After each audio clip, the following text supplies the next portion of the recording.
कैसे हैं आप सब? आई होप आप सब बढ़िया होंगे। दोस्तों जैसा कि आपको पता है आज आपका 13 फरवरी है और 13 फरवरी के दोस्तों एसएससी एमटीएस एग्ज़ाम 2026 यानी कि 13 फरवरी का फर्स्ट शिफ्ट का पेपर आपका समाप्त हो चुका है। तो दोस्तों हम लोग कुछ क्वेश्चन कलेक्ट किए हैं। दोस्तों वो क्वेश्चन आपको मैं बताऊँगा कि उस क्वेश्चन का राइट आंसर क्या है और आप लोग दोस्तों अपना आंसर मिला लीजिएगा, ठीक है। तो चलिए दोस्तों बिना समय गवाए वीडियो करते हैं स्टार्ट। दोस्तों पहला क्वेश्चन आपका पूछा गया था, इंडिया गेट की कुल लंबाई कितनी है? तो दोस्तों इंडिया गेट की लंबाई कुल कितनी है? तो दोस्तों 42 मीटर है।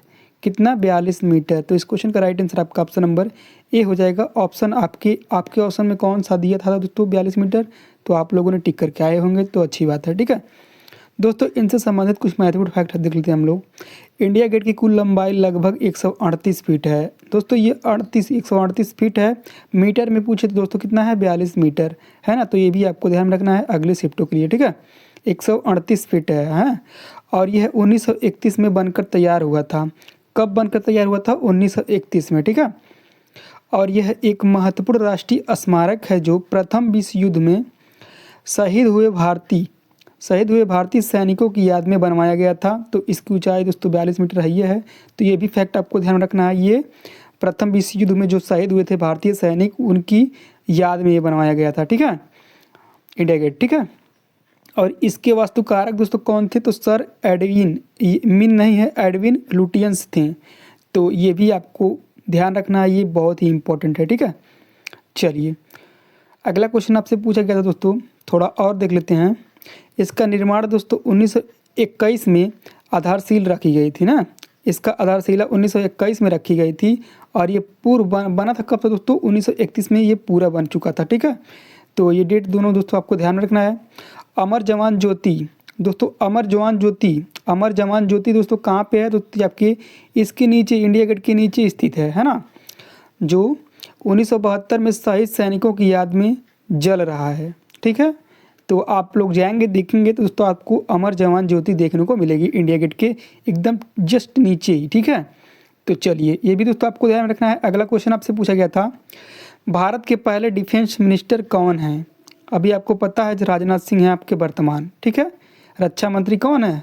वर्तमान में राजनाथ सिंह है, लेकिन पूछ कर रहा है भारत के पहले डिफेंस मिनिस्टर। तो दोस्तों ये बलदेव सिंह थे। तो इस क्वेश्चन का राइट आंसर आपका ऑप्शन नंबर बी हो जाएगा, बलदेव सिंह, ठीक है। इनसे कुछ महत्वपूर्ण जानकारी दोस्तों हम लोग ले लेते हैं, है ना। उन्होंने दोस्तों बलदेव सिंह ने 15 अगस्त 1947 से 1923 में, ठीक है, 1952 तक पंडित जवाहरलाल नेहरू के मंत्रिमंडल में कार्य किए हैं, ठीक है। बलदेव सिंह एक प्रमुख सिख नेता और भारतीय राष्ट्रीय कांग्रेस के सदस्य भी रह चुके थे, ठीक है। तो ये भी दोस्तों आपको ध्यान रखना है, ठीक है। कब तक? तो दोस्तों उन्होंने 15 अगस्त 1947 से 23 अगस्त 1952, है ना, तक पंडित जवाहरलाल नेहरू ने मंत्रिमंडल के रूप में कार्य किया था, ठीक है, जिन्होंने विभाजन के समय सिखों की सुरक्षा सुनिश्चित करने में अहम भूमिका भी निभाई थी। तो ये भी फैक्ट आपको ध्यान में रखना है, ठीक है। चलिए दोस्तों अगला क्वेश्चन आपका पूछा गया था दोस्तों, और यह 1947 से 48 के पहले भारत पाकिस्तान युद्ध के दौरान वे रक्षा मंत्री थे। तो दोस्तों ये भी आपको ध्यान में रखना है, ये कब से कब तक थे? तो 1947 से 48, ठीक है। भारत के पहले रक्षा मंत्री बलदेव सिंह, ठीक है। उनका जन्म 11 जुलाई 1902 को हुआ था और कहाँ पे हुआ था? पंजाब के रोपड़ जिले में हुआ था, है ना। राज्य पूछे दोस्तों आपको क्या मारना है? पंजाब। और यहाँ पे जिला पूछे दोस्तों आपको रोपड़ जिला मारना है अगले शिफ्टों के लिए दोस्तों, है, ठीक है।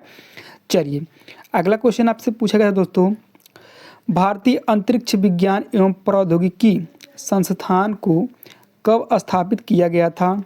तो ये दोस्तों कब किया गया था? तो ये 2007 में किया गया था। इस क्वेश्चन का राइट आंसर आपका ऑप्शन नंबर सी हो जाएगा, 2007, ठीक है। चलिए दोस्तों इसकी स्थापना 2007 में बलियामला जिला यानी कि ये तिरुवनंतपुरम में किया गया था, ठीक है। तो ये भी दोस्तों आपको ध्यान रखना है। इसकी परिचालन शुरुआत कब हुई थी? तो 2010 में हुई थी इसकी परिचालन शुरुआत। चलिए दोस्तों अगला क्वेश्चन आपसे पूछा गया था, निम्नलिखित में से फाल्गुन महीने में यानी कि फागुन महीने में मनाए जाने वाले त्यौहार, ठीक है, कौन से हैं? तो इसमें दोस्तों आपका कौन सा है? तो ये आपका ये महाशिवरात्रि है। इस क्वेश्चन का राइट आंसर आपका ऑप्शन नंबर डी हो जाएगा, महाशिवरात्रि, ठीक है। दोस्तों फाल्गुन महीने में मनाए जाने वाले त्यौहार, है ना, ये दोस्तों आपका पहले तो आपका महाशिवरात्रि है, जो कि आपके ऑप्शन में था, तो इस क्वेश्चन का राइट आंसर आपका ऑप्शन नंबर डी हो जाएगा, महाशिवरात्रि, है ना। फाल्गुन महीने कृष्ण चतुर्दशी को मनाई जाती है, तो ये भी आपको ध्यान में रखना है, कृष्ण चतुर्दशी को मनाई जाती है ये महाशिवरात्रि, जो शिव को समर्पित है ना, शिव के मिलने का प्रतीक है। और होली दोस्तों कब मनाई जाती है, तो होली भी दोस्तों फाल्गुन में मनाई जाती है, और ये पूर्णिमा को धूमधाम से रंगों के साथ मनाया जाता है, ठीक है। फाल्गुन पूर्णिमा को धूमधाम से रंगों के साथ मनाया जाता है। और एकादशी दोस्तों, ये भी आपका फाल्गुन शुक्ल एकादशी को भगवान विष्णु की पूजा करने के लिए किया जाता है, ठीक है। तो ये सभी दोस्तों आपको ध्यान में रखना है। अगला आप सब पूछा था दोस्तों, टिंडन प्रभाव किसके कारण होती है, टिंडन प्रभाव किसके कारण होती है, तो इस क्वेश्चन का राइट आंसर आपका ऑप्शन नंबर ए हो जाएगा दोस्तों, कोलाइड कणों के द्वारा होती है टिंडन प्रभाव, ठीक है। चलिए इनसे संबंधित कुछ महत्वपूर्ण हम लोग फैक्ट देख लेते हैं। यह प्रकाश के प्रकीर्णन का एक उदाहरण है ना। वह परिघटना जिसमें किसी कोलाइड मिश्रण या बहुत महीन कणों वाली बिलियन से गुजरने पर प्रकाश की किरण बिखर जाती है, ठीक है। तो ये भी दोस्तों आपको ध्यान में रखना है। अगला आपका पूछा था दोस्तों, नवाखाई उत्सव किस राज्य में मनाया जाता है ना। तो ये दोस्तों कहाँ पे मनाया जाता है बताइएगा। इस क्वेश्चन का राइट आंसर आपका ऑप्शन नंबर ए हो जाएगा, पश्चिम बंगाल, ठीक है। सॉरी, ऑप्शन नंबर बी हो जाएगा दोस्तों, उड़ीसा, है ना। ये पश्चिमी उत्तर में मनाया जाता है, उड़ीसा, ठीक है। तो इसे भी दोस्तों आपको ध्यान में रखना है, ठीक है। चलिए, ये पश्चिमी उड़ीसा में मनाया जाता है, ये दोस्तों आपको ध्यान में रखना है। अगला आपका है, सॉरी दोस्तों, ये मुख्य रूप से पश्चिमी उड़ीसा में मनाया जाता है ना। इस नई फसल का स्वागत करने के लिए किया जाता है दोस्तों। ये कब किया जाता है, तो दोस्तों नई फसल की स्वागत करने के लिए किया जाता है यह उत्सव, ठीक है। और यह विशेष रूप में उड़ीसा के कालाहांडी, संबलपुर और बलांगीर, है ना, जैसे क्षेत्रों में मनाया जाता है। तो ये क्षेत्र भी दोस्तों आपको ध्यान में रखना है, उड़ीसा के कालाहांडी, संबलपुर और बलांगीर में मनाया जाता है, ठीक है। दोस्तों आपको पता है कि हर एक शिफ्ट में दोस्तों यहाँ से क्वेश्चन बन रहे हैं जनजातियों से और जनजाति उत्सव से। तो ये सभी दोस्तों आपको ध्यान रखना है। पिछले शिफ्ट में दोस्तों आपसे पूछा था कि गारो वाली, है ना, गारो जयंतियाँ, ठीक है, ये आपके मेघालय के हैं, ठीक है। गारो खासी जयंतियाँ मेघालय की हैं। दोस्तों हम लोग थोड़ा देख लेते हैं कि कौन कौन सी जनजाति किस राज्य में पाई जाती हैं, ठीक है। वीडियो में बने रहिएगा। तो चलिए दोस्तों हम लोग देख लेते हैं कौन कौन सी जनजाति कौन कौन से राज्य में पाई जाती हैं, क्योंकि यहाँ से क्वेश्चन आपके हर एक शिफ्ट में देखने को मिल रहा है, ठीक है। तो मध्य प्रदेश में दोस्तों गोंड, भील, बैगा, सहरिया पाई जाती है जनजाति। और छत्तीसगढ़ में गोंड, मारिया, कोरवा, उराव पाई जाती है। झारखंड में संथाल, मुंडा, हो, बिरहोर पाई जाती है, ठीक है। राजस्थान में भील, मीणा, गरासिया, सहरिया ये राजस्थान में पाई जाती है ना।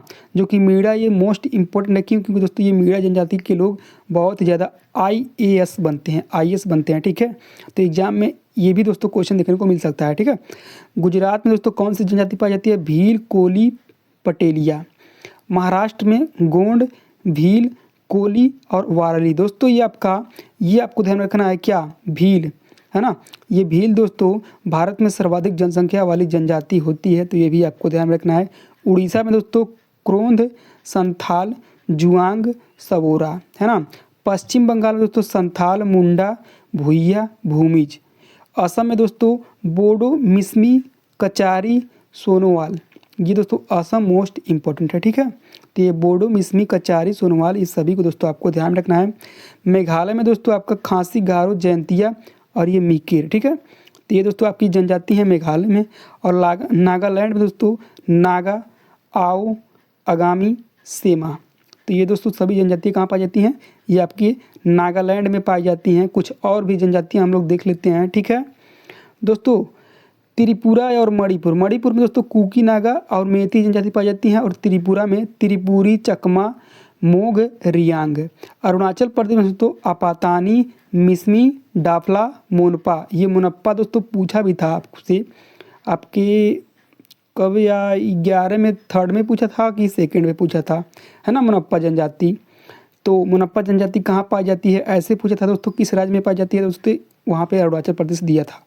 सिक्किम में दोस्तों लेपुचा, भूटिया पाई जाती है। हिमाचल प्रदेश में दोस्तों गद्दी किन्नौरी गुर्जर पाई जाती है। जम्मू कश्मीर में गुज्जर बकरवाल पाई जाती है। लद्दाख में चांगपा गद्दी पाई जाती है। तमिलनाडु में टोडा इरुला कोटा पाई जाती है। केरल में उराली कुरुवा और पनियन पाई जाती है। कर्नाटक में सोलिगा एरावा पाई जाती है। आंध्र प्रदेश में गोंड कोया चेंचू पाई जाती है। तेलंगाना में कोया गोंड लंबाड़ी पाई जाती है। उत्तर प्रदेश में दोस्तों थारू और गोंड और बुक्सा पाई जाती है। उत्तराखंड में थारू जौनसारी भोटिया पाई जाती है। ठीक है, और बिहार में दोस्तों संथाल गोंड थारू पाई जाती है। तो दोस्तों ये आपके जनजातियों से है और इन्हें दोस्तों आपको ध्यान रखना है क्योंकि जनजातियों से आपके हर एक शिफ्ट में क्वेश्चन देखने को मिल रहे हैं। ठीक है, तो चलिए दोस्तों हम लोग बढ़ते हैं अपने क्वेश्चन की तरफ। ठीक है, तो चलिए दोस्तों अगला क्वेश्चन आपसे पूछा गया था, एंग्लो मराठा युद्ध कब हुआ था। दोस्तों एंग्लो मराठा युद्ध भी दोस्तों आपको हर एक शिफ्ट में देखने को मिला है। दो तीन शिफ्टों में दोस्तों हम लोग देख चुके हैं। ठीक है, एंग्लो मराठा युद्ध से। ठीक है दोस्तों, ये आपका कब से कब तक चला था, मतलब एंग्लो मराठा युद्ध कब हुआ था, तो ये आपका 1775 से 1818 तक चला था। इतना लंबा क्यों चला था दोस्तों, क्योंकि एंग्लो का 3 युद्ध हुआ था दोस्तों, हम लोग वो तीनों देख लेंगे। ठीक है, बारी बारी से। ठीक है, तो चलिए, तो इस क्वेश्चन का राइट आंसर आपका फिलहाल ऑप्शन नंबर सी हो जाएगा। दोस्तों यह युद्ध दोस्तों ईस्ट इंडिया कंपनी और मराठा साम्राज्य के बीच हुआ था, है ना, और यह पूरे तीन प्रमुख युद्ध हुए थे। ठीक है, तो हम लोग देख लेते हैं क्योंकि अगले शिफ्ट में दोस्तों यहाँ से क्वेश्चन देखने को मिल सकते हैं। एक तो आपका 1775 से 1782 तक चला था, जो कि सालाबाई की संधि, आपको पता होगा सालाबाई की संधि आपकी 3rd में पूछी गई थी, है ना, आपके कौन से 12 फरवरी की 3rd शिफ्ट में शायद पूछी गई थी कि सालाबाई की संधि कब हुई थी, है ना। तो आपके ऑप्शन में 1782 दिया गया था, तो राइट आंसर आपका 1782 हुआ था। ठीक है, तो 1775 से 1782 जो कि सूरत की संधि से शुरू होकर सालाबाई की संधि पर समाप्त हुई थी ये। ठीक है, और ये दोस्तों दूसरा आंग्ल युद्ध कब हुआ था, तो ये दूसरा आंग्ल युद्ध आपका एंग्लो युद्ध हुआ था 1803 से 1805 में, जो कि बसीन की संधि के बाद हुआ था। ठीक है, आपका अगला तीसरा दोस्तों कब हुआ था, तीसरा युद्ध तो 1817 से 1818 तक, जो कि मराठा शक्ति का पूर्ण पतन और अंतिम संघर्ष हुआ था इस युद्ध में दोस्तों। ठीक है, तो ये 3 महत्वपूर्ण युद्ध हैं, इसे आपको ध्यान में रखना है। इसीलिए दोस्तों हम लोग 1775 से कहाँ तक देखा है, 1782 तक। ठीक है, 1818 तक। ठीक है, तो इसीलिए दोस्तों इतना युद्ध चला था, इतना लंबा। ठीक है, तो चलिए दोस्तों युद्ध से क्वेश्चन पूछ रहा है, तो दोस्तों युद्ध से हर एक शिफ्ट में क्वेश्चन देखने को मिल रहा है, तो थोड़ा हम लोग युद्ध से भी देख लेते हैं। ठीक है, चलिए दोस्तों आपका थोड़ा युद्ध है दोस्तों देख लीजिएगा, क्योंकि आपके एग्जाम में दोस्तों यहाँ से क्वेश्चन देखने को मिल सकते हैं। प्रथम आंग्ल मैसूर युद्ध कब हुआ था, एंग्लो नहीं दोस्तों आंग्ल। ठीक है, तो 1776 से 1769। ठीक है, द्वितीय आंग्ल मैसूर युद्ध कब हुआ था, 1780 से 1784 तक हुआ था। तृतीय आंग्ल मैसूर युद्ध कब हुआ था, ये डेट दोस्तों आपको ध्यान में रखना है, 1790 से 1792 तक चला था। चतुर्थ आंग्ल मैसूर युद्ध कब हुआ था, तो 1799 में हुआ था। बंगाल में अस्थाई बंदोबस्त कब हुआ था, तो ये आपका 1793 में हुआ था। 1857 का स्वतंत्रता संग्राम, जो कि 1857 में हुई थी, और भारतीय राष्ट्रीय कांग्रेस की स्थापना 1885 में हुई थी। बंगाल विभाजन 1905 में हुई थी। मुस्लिम लीग की स्थापना 1906 में हुई थी। मार्लो मिंटो दोस्तों कब आया था, तो 1909 में आया था। प्रथम विश्व युद्ध दोस्तों 1914 से 1918 तक चला था, है ना। वास्को डिगामा भारत पर दोस्तों भारत कब आया था, तो ये 1498 में आया था, ना कि भारत की खोज की थी। ठीक है, प्लासी का युद्ध दोस्तों सभी को पता होगा, ये 1757। ये सब दोस्तों युद्ध पूछने के कम चांसेस है। अब थोड़ा एसएससी डीपली में पूछ रहा है, तो ये सब युद्ध दोस्तों आपको ध्यान में रखना है। ठीक है, चलिए दोस्तों ये सब आप लोग देख लीजिएगा। ठीक है, चलते हैं हम लोग अपने क्वेश्चन की तरफ, है ना। एक बार मैं दिखा दे रहा हूँ आपको, ये सब आप लोग देखकर नोट्स बना लीजिएगा या याद कर लीजिएगा। ठीक है, हाँ यहाँ दोस्तों ये इम्पोर्टेंट है ना, ये गोलमेज से संबंधित क्वेश्चन भी पूछा जा रहा है। तो दूसरा गोलमेज सम्मेलन दोस्तों कब हुआ था, 1931 में, है ना। गांधी इरविन समझौता कब हुआ था, 1931 में। प्रथम गोलमेज सम्मेलन दोस्तों 1930 में हुआ था। दांडी मार्च और नमक सत्याग्रह, जो कि आपके ये भी आपका क्वेश्चन पूछा हुआ था दोस्तों, 1930 में हुआ था। पूर्ण स्वराज की मांग, ये मोस्ट इंपॉर्टेंट है, इसे दोस्तों आपको ध्यान में रखना है, 1929 में हुआ था। साइमन कमीशन का आगमन दोस्तों 1928 में, असहयोग आंदोलन 1920 से 1922 में, ठीक है। तो ये कैबिनेट मिशन का आगमन दोस्तों आपको ध्यान रखना है 1946 में, और ये आपका क्रिप्स मिशन का आगमन दोस्तों कब हुआ था दोस्तों 1942 में, है ना। और बाकी दोस्तों आप लोग देख लीजिएगा, तालीकोटा ये मोस्ट इंपॉर्टेंट है, तालीकोटा का युद्ध कब हुआ था, 1565 में हुआ था। और बाकी ये सब देख लीजिएगा, ठीक है, इसे आपको रिवाइज कर लेना है एक बार, ठीक है। चलिए हम लोग चलते हैं अपने क्वेश्चन की तरफ। तो चलिए दोस्तों, आपका अगला क्वेश्चन पूछा था कि थॉमस कप के पहले विजेता कौन सा देश रहा है, ठीक है। थॉमस कप का पहला विजेता देश कौन सा रहा है, तो दोस्तों ये आपका मालया रहा था, है ना, मालया, है ना। तो इसे दोस्तों आपको ध्यान रखना है, ये आपको डेनमार्क को हराया था, ठीक है, 8-1 से शायद हराया था, ठीक है, 8-1 से। तो ये भी आपको ध्यान में रखना है, और ये होस्ट आपका इंग्लैंड में हुआ था, तो ये भी दोस्तों आपको याद रखना है, ठीक है। चलिए अगला क्वेश्चन दोस्तों पूछा गया था, यूनेस्को विश्व धरोहर में दुनिया में भारत का स्थान क्या था। ये कंफर्म नहीं क्वेश्चन है, लेकिन यूनेस्को से पूछा था, ठीक है। तो हम लोग थोड़ा देख लेते हैं डिटेल्स में, ठीक है। तो दोस्तों इस क्वेश्चन का राइट आंसर फिलहाल क्या हो जाएगा, 6 हो जाएगा, है ना। 6वें स्थान पर भारत था विश्व धरोहर में, ठीक है, 6वें स्थान पर, ठीक है। अगला है थोड़ा दोस्तों 1972 के समझौते के तहत यह स्थल मानवता की झांसी विरासत है ना। भारत में 2025 के आंकड़े के अनुसार 43 से ज़्यादा विश्व धरोहर स्थल शामिल हैं। 2026 में देखा जाए दोस्तों, तो दोस्तों ये आपके 44 पूरे हैं। ये क्वेश्चन आपके पूछा था एग्जाम में, इसी एग्जाम में, ठीक है। तो चलिए और हम लोग थोड़ा देख लेते हैं, जिसमें दोस्तों 35 से अधिक सांस्कृतिक थी विश्व धरोहर भारत की, ठीक है, विश्व धरोहर में शामिल, और 7 प्राकृतिक और एकमात्र मिश्रित स्थल थी। तो ये दोस्तों आपको ध्यान रखना है, क्या मिश्रित स्थल कौन से शामिल थी, तो देख लेते हैं हम लोग। ये दोस्तों आपका मिश्रित में एकमात्र कंचनजंगा राष्ट्रीय उद्यान जो सिक्किम में है, यही आपका मिश्रित में एक शामिल है, ठीक है। तो ये एकमात्र है, तो इसे भी दोस्तों आपको ध्यान रखना है। जैसा कि दोस्तों आपको पता होगा कि प्राकृतिक में आपके 7 हैं, और सांस्कृतिक में दोस्तों, सांस्कृतिक में कौन कौन से आते हैं, तो ये आपका आएगा ताजमहल, है ना, कोणार्क का सूर्य मंदिर, है ना, जो कोणार्क का सूर्य मंदिर, है ना, ताजमहल, और क्या दोस्तों आपका आएगा, तो ये आपका सभी आएंगे, है ना, जितने भी मतलब आपके सांस्कृतिक हैं, ठीक है। चलिए, और ये प्राकृतिक में दोस्तों राष्ट्रीय उद्यान, है ना। चलिए, काजीरंगा राष्ट्रीय उद्यान दोस्तों प्राकृतिक में आएगा। चलिए अगला क्वेश्चन आपसे पूछा गया दोस्तों, पुरुष प्रजनन क्षमता में जिंक का मुख्य कार्य क्या होता है। दोस्तों ये भी कंफर्म नहीं है दोस्तों कि क्वेश्चन का टाइप यही था, लेकिन ये जिंक से संबंधित क्वेश्चन था, ठीक है। तो दोस्तों हम लोग जिंक से संबंधित दोस्तों कुछ हम लोग महत्वपूर्ण फैक्ट देख लेते हैं, आपका आंसर इसी में मिल जाएगा, ठीक है। तो स्पर्म की गुणवत्ता और बढ़ावा और नपुंसकता रोकने में मदद करता है। नपुंसकता और स्पर्म की गुणवत्ता को बढ़ावा देता है ना। नपुंसकता दोस्तों और स्पर्म की गुणवत्ता को बढ़ावा देता है, ठीक है, जिंक। तो ये दोस्तों आपको ध्यान रखना है, ये मनुष्य में मुख्य कार्य है इसका, पुरुष में सिर्फ, ठीक है, ये पुरुष में, है ना।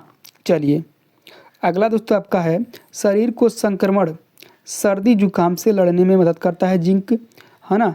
सूजन रोधी दोस्तों कौन कौन से होते हैं, गुड़ों के कारण, है ना, मुहासे होते हैं, सोराइसिस होती हैं, और घाव भरने में सहायक होते हैं, ठीक है। तो ये सभी सहायक होते हैं सूजन रोधी में, ठीक है, जिंक। कोशिका विभाजन दोस्तों गंध और स्वाद की अनुभूति को सामान्य रखता है जिंक, है ना। थोड़ा और हम लोग देख लेते हैं जिंक के बारे में, ठीक है।